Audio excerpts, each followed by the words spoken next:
Et cela faisait 4 matchs que la Jeanne d'Arc n'avait pas encore goûté aux joies de la victoire. Eh bien, c'est chose faite face aux jeunes de la Capricorne, et tout cela malgré les absences de Dorian Louise, Kei, Adrien Bord, Lambe, Médéric Louise, et face à une équipe de la Capricorne qui est sollicitée avec Tony Pétard, le gardien, intervient ici avant que cette main de la surface de réparation ne soit sanctionnée par un penalty que va se charger de transformer Loïc Myrthe. Joliment à contre-pied, ça fait 1-0. On joue depuis 26 minutes dans cette rencontre. Et puis il faudra attendre la deuxième mi-temps pour voir l'équipe de la Jeanne d'Arc marquer ce deuxième but avec un déboulé côté gauche de Abdou Asman.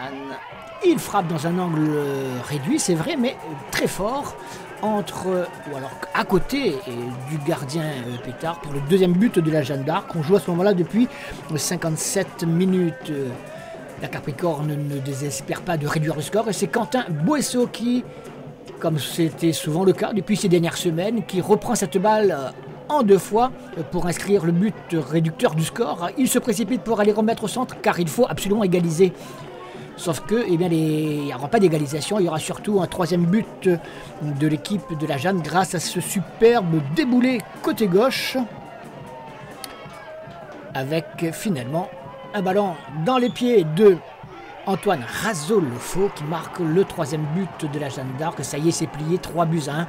Les Portois renouent avec la victoire face à une équipe de la Capricorne, bien qui a un petit peu de mal en ce moment pour remettre la tête hors de l'eau. Ça va venir probablement, mais juste un peu de patience. Les Portois, eux, en ont fait preuve ces dernières semaines. Les revoilà dans le bon wagon de tête du classement.